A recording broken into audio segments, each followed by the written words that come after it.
Hi, it's Lorian, and this is Knitting Monologues.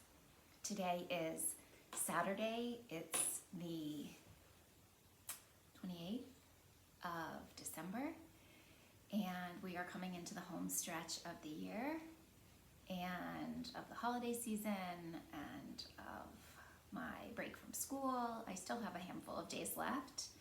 I don't love to stay home through a long holiday. So I make a lot of plans. And this time I packed a lot of the plans into the start of the break.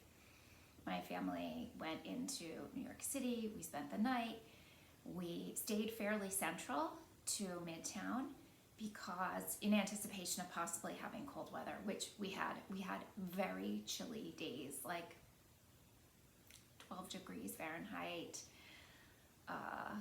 maybe a high of 18 degrees. So we made sure we bundled up and we were outside quite a lot. But we packed in lots of eating, a show, a museum, like an interactive experience type museum, cocktails, and just had a lot of fun. My husband, my two kids, and I all together. And it was just fantastic. We felt like we'd been away, but we'd only been gone less than 48 hours. We are fortunate enough to live close enough to Manhattan to be able to take the train service into town. Cooper was very well cared for. Cooper is my 6-year-old light red standard poodle, and he was very well cared for by our dog watcher overnight with her, and he came home exhausted, and that means he got a lot of hiking in and had a good time as well. And then we had a couple of other things that I had planned. So Nora and I took a cooking class. We went to an evening lights lantern festival, which was about an hour from our house, and then we went out to dinner in New Haven, Connecticut. Tonight we have dinner at a friend's house, and then we're gonna wind down because I am now craving quiet and calm. I need some grounding time. I've had a lot of time for fitness, if it's not raining, walks or yoga or weight training, which is something I've gotten much more into these last couple of months of the year. And I am feeling like I just need to get grounded for these last several days of the year. There has been a lot of knitting. There has been countdown calendar. There have been yarn calendars, beauty calendar. Cooper had a calendar with treats and toys, and he has had a lot of fun with that. He doesn't really understand once it's over why we aren't getting on Instagram and showing everything that we can't open up that day because they're done. He got some treats in his stocking though, so he is still sustained with some new goodies. And I'm excited to share with you what I've been working on. So as a reminder, please like and subscribe if you have not yet. You can find me as Yarn Love Turtle here on Instagram and on Ravelry. And I'm glad to be friends with you if you reach out on Ravelry to be friends. And I will follow you back on Instagram if you like, if you have a public account. And I just think of this as another platform to connect with friends on. All right, this that I'm wearing is one of my finishes. So this is called called Montrose. It is a color work sweater. You can see I've decided to belt it. To me, it came out quite a bit longer than my typical dimensions. It has this beautiful scalloped edge at the bottom. And I don't know, maybe I shouldn't belt it. I have to play around with it. It's a lot longer than my typical sweater. What was new to me here was this kind of stranding in the front of your work, which is called inlay. And for the most part, otherwise, I think I knit it to pattern. Maybe I'm sure I shortened the sleeves and the body. For the most part, Sophie Lucente is the designer. I've had a chance to kind of chat with her a bit as I was working on it. She gifted me the pattern and wanted, feedback. She has since republished it with some modifications to the chart. I don't know that the chart is actually different other than the way it's laid out. Because some of the rounds you don't really complete fully, you actually start the new round early. So you move your beginning of round marker. It's really not that uncommon or hard. I thought this pattern was really, really beautiful. I love the colors that I worked this in. You'll see I'm in a bit of a red phase now. So the yarns I used are, the red is from Galler Yarns, and the base is called Will You Be My Baby. The color is called Valentine. It is a deep red. It is a wool, superwash and alpaca blend, superwash merino and alpaca blend, 75% merino, 25% alpaca. And this tan color is from Twist of Fate Spinnery. Here's one of the ball bands. I don't have a ball of yarn with me. They're from, is it Portland? Portland, Connecticut. It's their 50-50, 50 alpaca, 50 wool. You can see the price tag here. That's for $16. That's for 100 gram at least. Usually they run a bit heavier. So this is the sport weight. I have knit a ton of sweaters in their yarns because that price is pretty phenomenal. Now I will say these are more rustic yarns from them. There can be some thick and thin spots, almost as if you were using the equivalent of a second quality. And I don't mind that. I am happy. This feels very soft actually because of the alpaca that's in it. And I don't mind cutting out a big, a bumpy part if I need to, and just picking up the yarn and either grafting them together or just weaving in ends and finishing it together. I'm really happy with how this came out because I just think it's very pretty. It has a rolled neck. I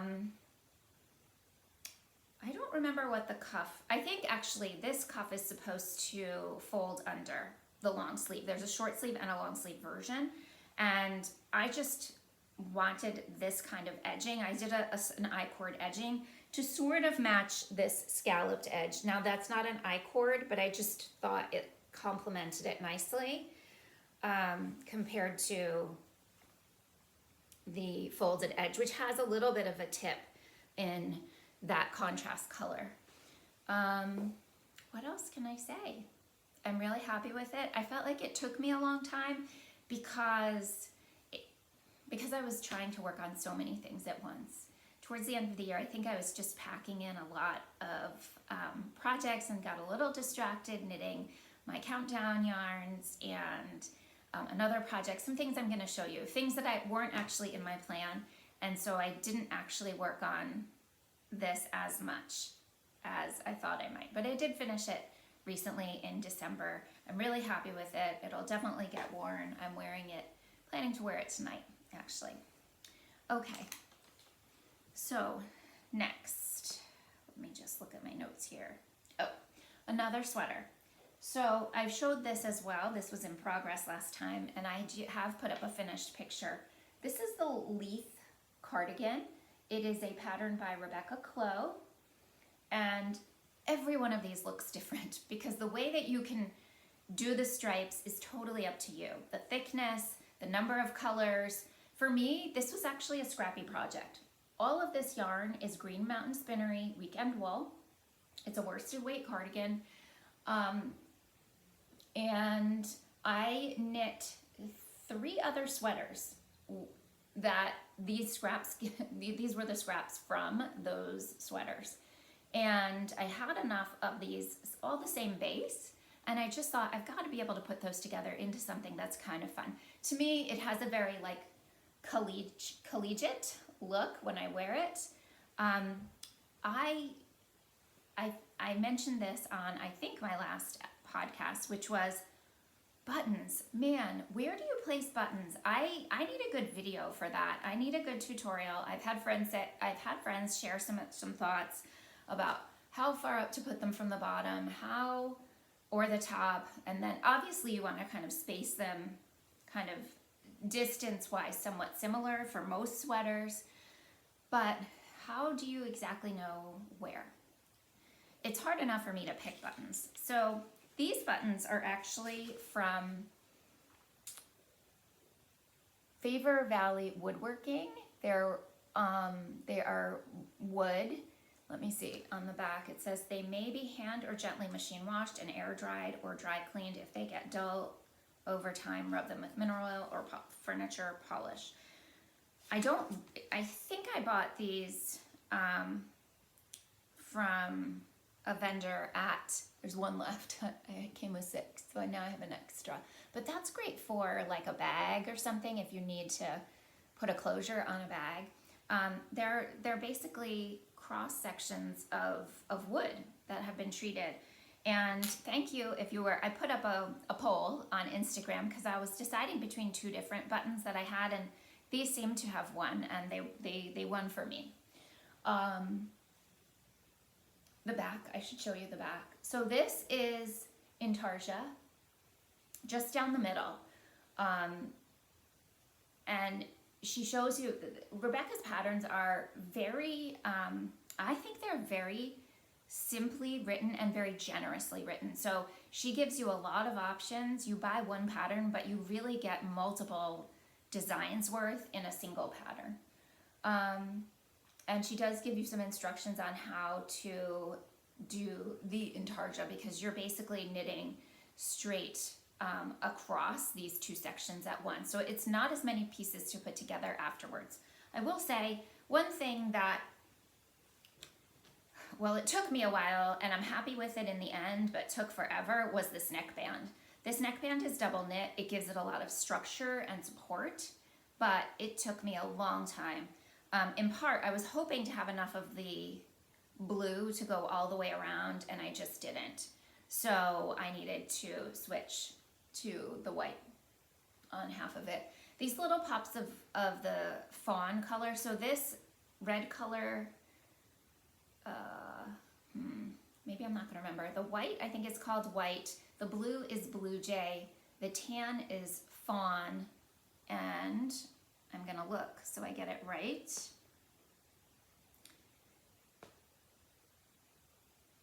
Orchid. Orchid is this red color.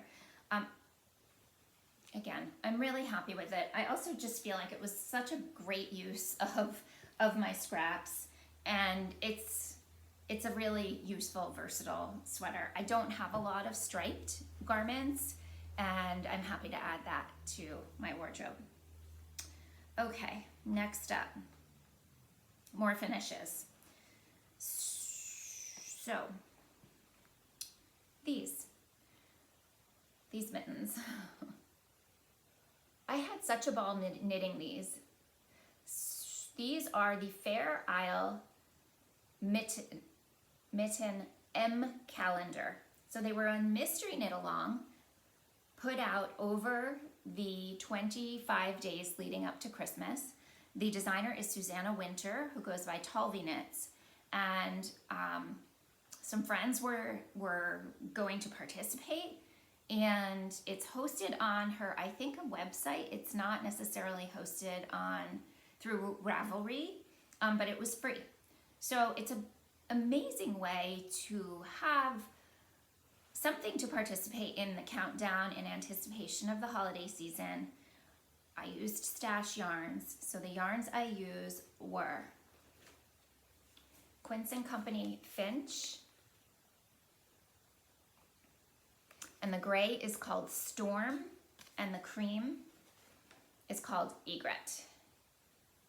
And I had been given these as a gift. I intended to knit mittens with them for years, actually. I just didn't have a pattern in mind. And so you were given enough information to kind of get started.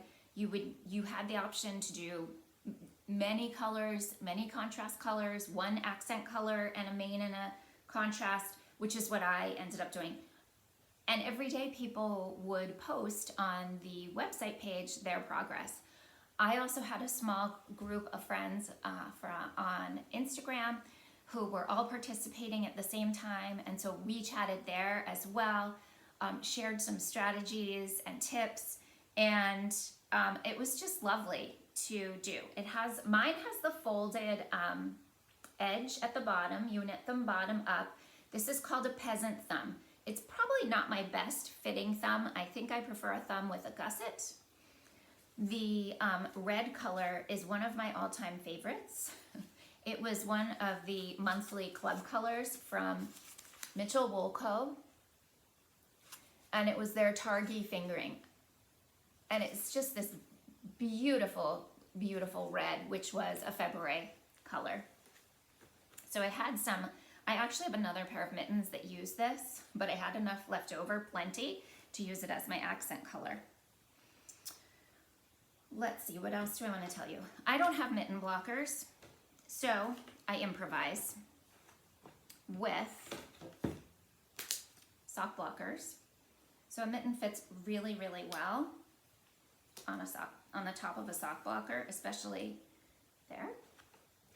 And thumbs, I use a kitchen scraper or spatula, it depends what you call this. I can put this right up in here and it blocks my thumb perfectly. So there you go, multi-purpose kitchen tools for knitting. Let's see, what else here? I think that's probably it. I knit the second size, and the last day we finished, there was a lot of finishing on the actual Christmas holiday that was released, which was the top of the mitten and the thumb. There were options to knit flip top mittens. There was an option also to knit fingerless mitts and like a more open, not a closed thumb.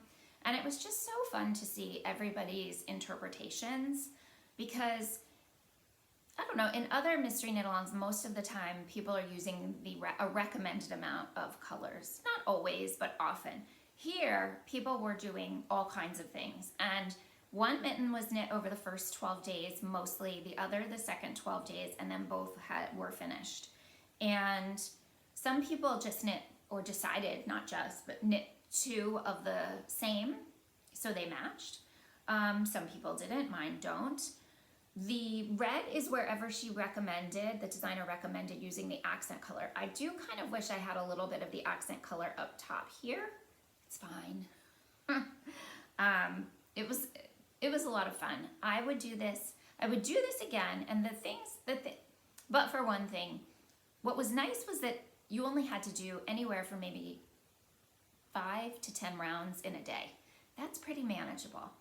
The only thing that if you like to get ahead, there is no getting ahead. Like, it's a little bite-sized amount each day. And so while I might have been able to finish these in 2 weeks, I needed to use the full a number of days because I needed to wait for the pattern to release. They're really fun. I love them. Okay, moving on.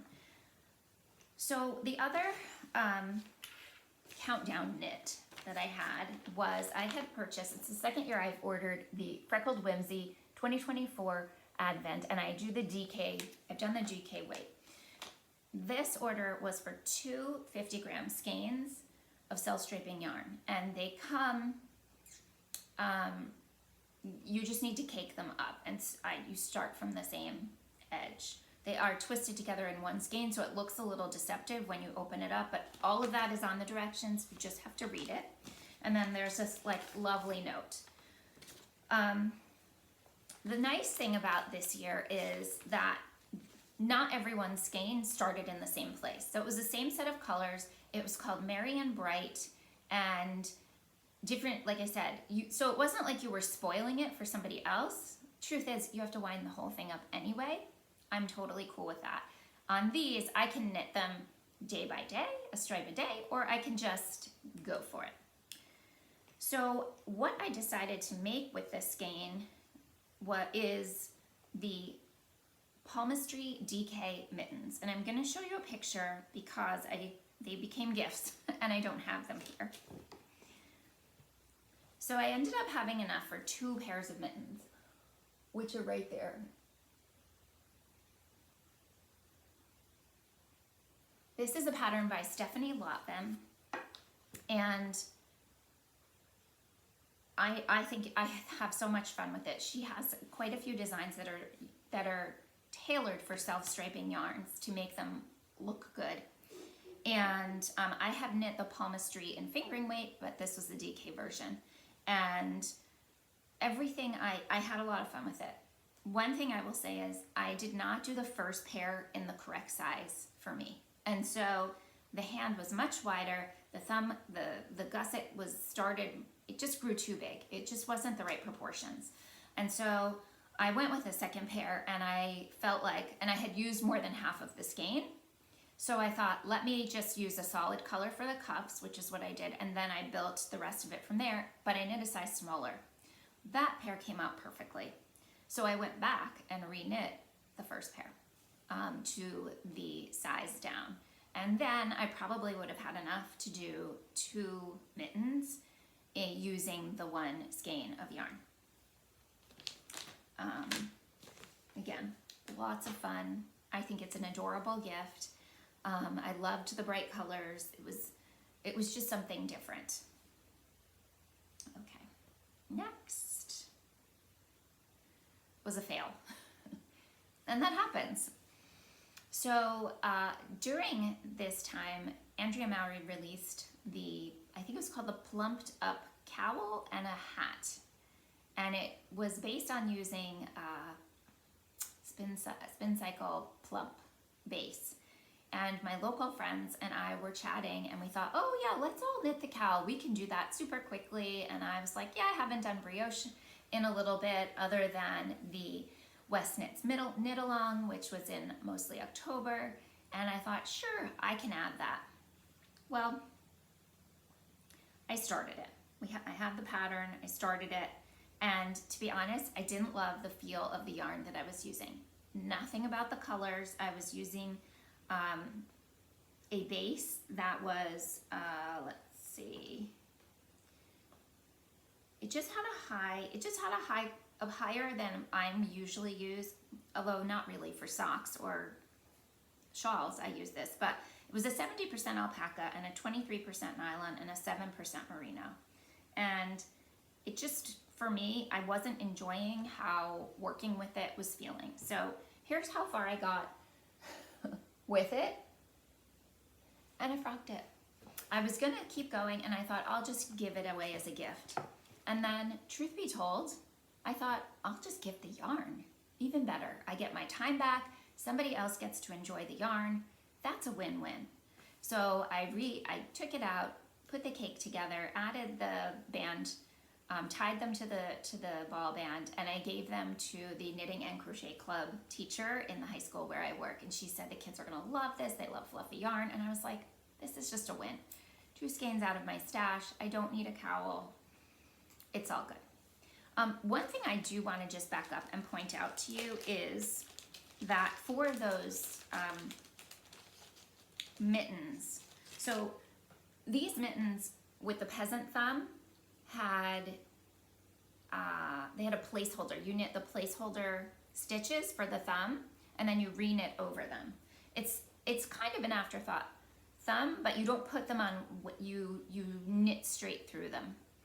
The Palmistry mittens, you hold them onto something, and it could be waste yarn, but you don't re-knit after them. It's just a different construction for building up that thumb gusset.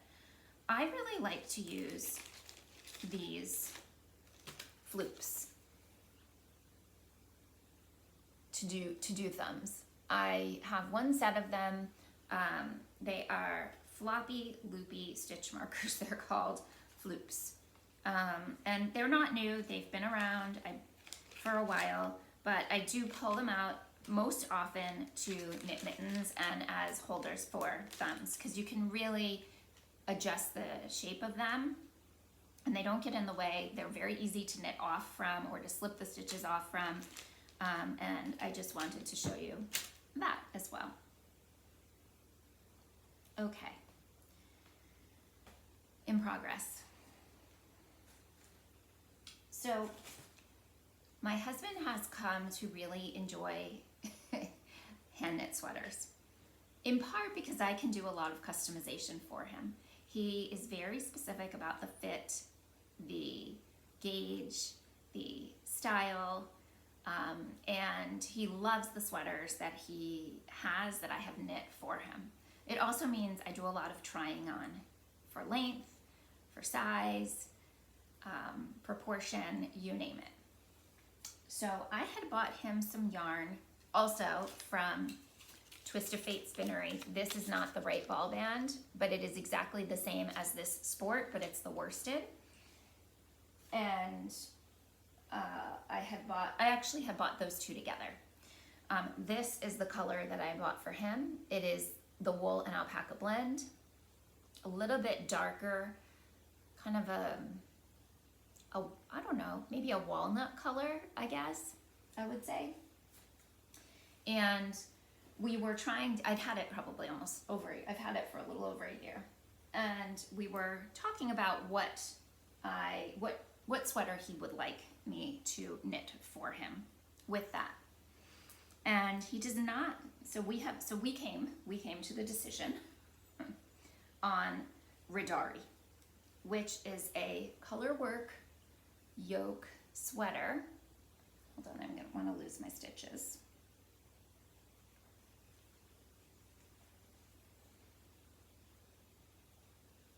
Here we go.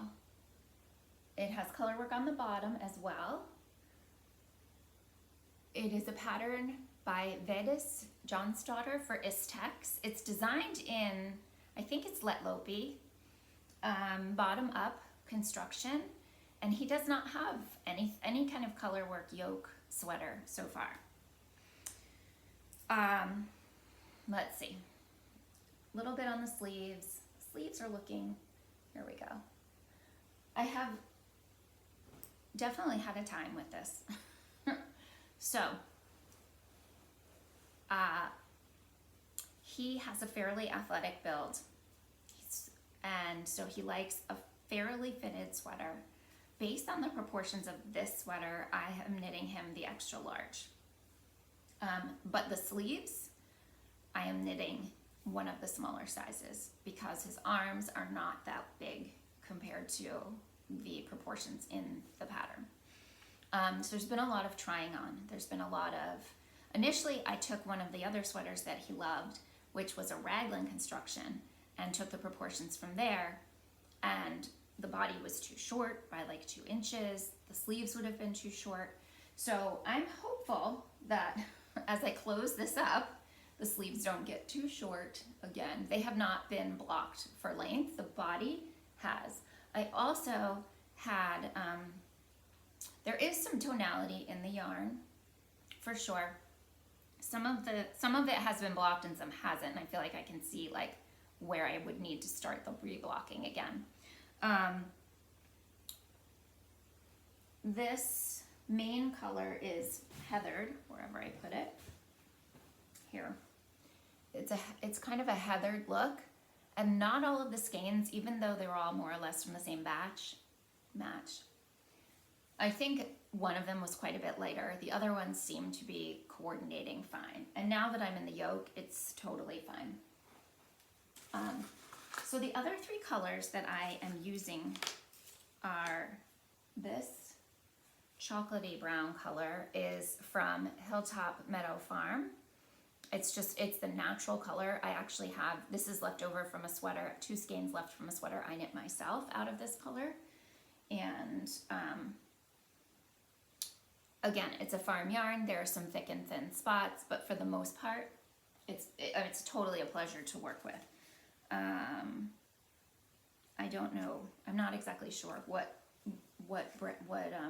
fiber it is. This gorgeous rust is from Hudson and West. It's the Forge, and it's called Red Feather.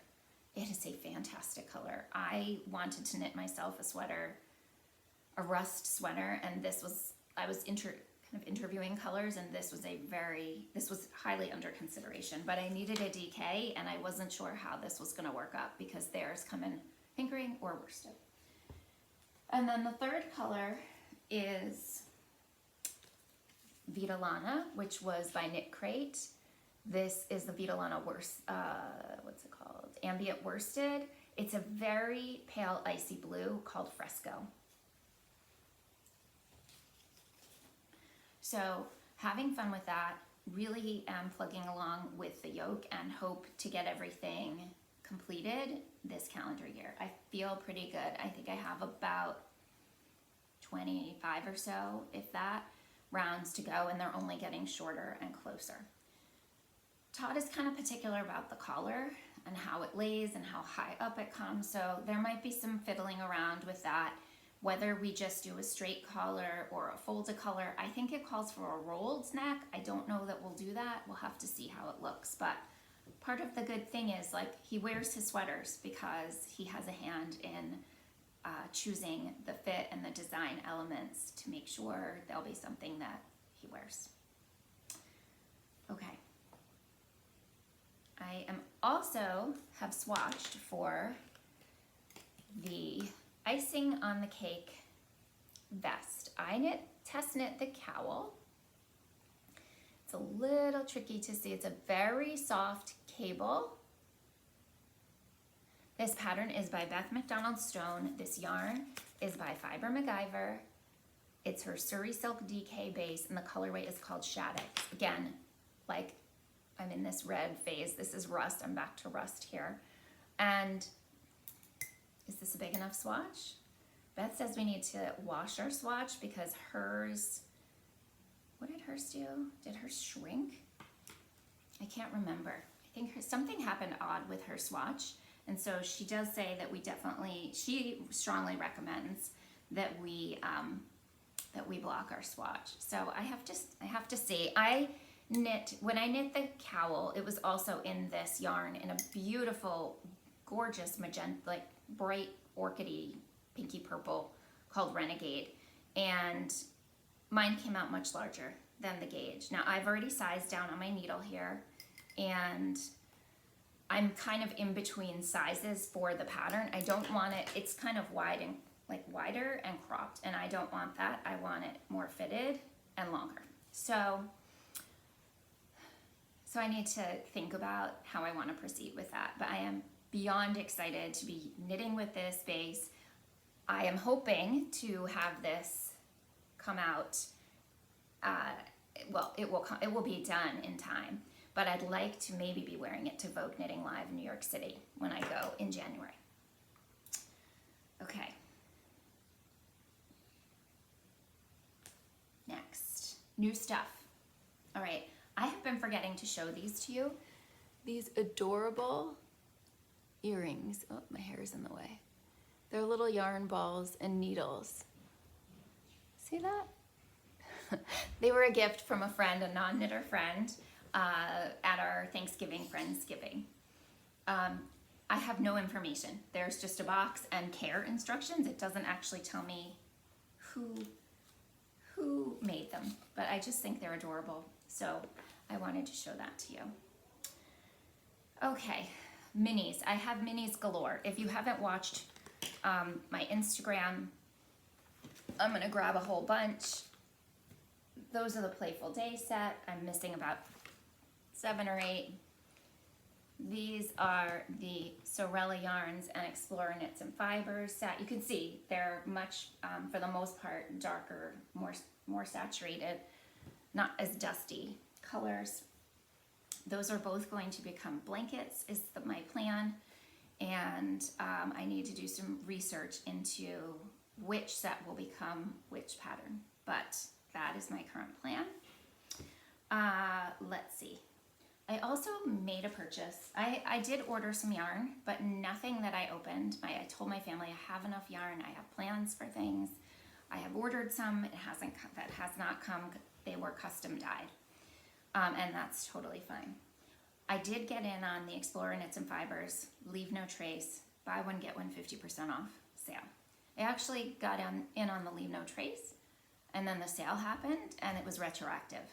So that was like, how do you not do that? And I love their color sense and their saturation of colors. And it's a mystery. They pick the yarns for you. You pick your base. These will become mostly these are skeins that go into if I want to do a mystery knit along or a shawl, or I do pull from here, but I don't always have a plan when I get them because I don't know what I'm getting.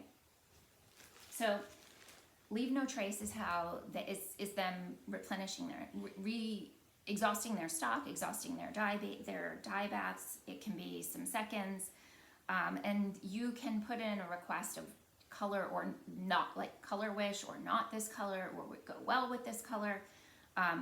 So I have 2 sets of 4. The first is on their Denali sock, and these are just purples. This looks redder. This is more purple than it's rendering on my screen, but I just think that would be very, very pretty in a shawl. So maybe my shawl plans are quite limited, but and the Denali sock is 80/20, 400 yards per skein. What I initially purchased was a mystery or sort of leave no trace of their earthy sock, which is 436 yards per skein, and it is non-super wash merino. This is the color. So I received 4 skeins of this color. So you can see I'll have a purple phase next year. And this was part of their solstice colorway. So I believe, because I don't follow it that closely, I believe they did 4 weeks of colors for solstice. And each week, this was the brochure. So I received the brochure. It was called Land of Daydreams. And there was a tonal and a variegated option. Now, this color was actually called, on the reveal, I think I've been able to figure out, this color is called Stolen Moments. And I just thought it's the feeling of the rush of adrenaline when you find yourself falling in love with someone new. So I do have 4 of these. So that's quite a lot to work with. I don't have a plan, and that I'm okay with. Let's see. Last but not least, having the right tools absolutely makes all the difference in your knitting. At least it does for me. And I find that needles are a personal preference.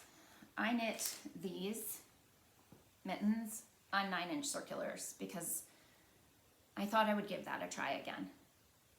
It's really still not my favorite way to go. It's not the needle, it's just there's nothing wrong with the needle or the tip of the needle. It's just, or the brand. It's just knitting in that small of a circumference for me doesn't feel good in my hands. Similarly, my go-to needles are either Xiaogu shorties, which are metal, or Xiaogu for smaller size needles, especially in heavier weight gauge, because I have a tendency to break the Lucca needles, which are my go-to needles. So I have replenished my tips multiple times, and this year it was time to replenish my cords. So I have a bunch of cords purchased on Amazon that were on sale. Somehow they've come out with a green cord. I think they're a swivel, I'm not sure. So I purchased a bunch of lengths. I actually missed one that I probably need, but I'm excited, and I am probably going to just trash my old ones because they've had much use and have served their purpose, and that's fine. Let's see. I think that's gonna be a wrap. Are you planning to go to Vogue Knitting Live New York City? That is the next event coming up for me. I am planning to meet some friends there, and I'm going to go on the Friday evening for the marketplace there. I've done that for a couple of years, met up with friends there. I don't have a lot of purchasing plans. I am really determined this next year to try not to get swept away in, oh, that just came out, I have to knit it type of thing. And that is why I do the equivalent of like a Make 9 or Make 12. That was my last video. It was a special episode. You're welcome to go check that out. It's the one published just before this one. and it is my plans for next year. Some of those plans though need some yarn, and I did speak with a vendor. I do have a color in mind. I'll probably get in touch with them to ask and confirm if they're bringing it with them. I saw it at another show and I held off on buying it. Don't have a pattern in mind, but I think it would work well with the base, the coordinating color that I have, which is a color changing yarn. And then I just want to get into my knitting. I'm excited for next year. I'm excited to slow down in my sweater making. I'm excited to do some blankets. Excited to expand my crochet skills, and I'm going to do a blanket in crochet. I have crocheted hats. I have crocheted bags, which if you think about it, it's almost like upside down. It's almost the same thing for a bucket hat versus a bag with handles. Very similar. I don't really expect that I'll get into like crocheting garments at the moment. Maybe I'll eat those words, but one of the blankets that I have in mind will be a crochet blanket, and then just kind of enjoying it, sitting back. I do want to try to get back into reading. I've been struggling to knit and read lately. The knits I've been working on require my attention, and so I can't necessarily read at the same time, but I have a long list of book recommendations from one of these episodes. Thank you to everybody. I have that list that I carry on my phone with me now, and I'm going to make my way through it.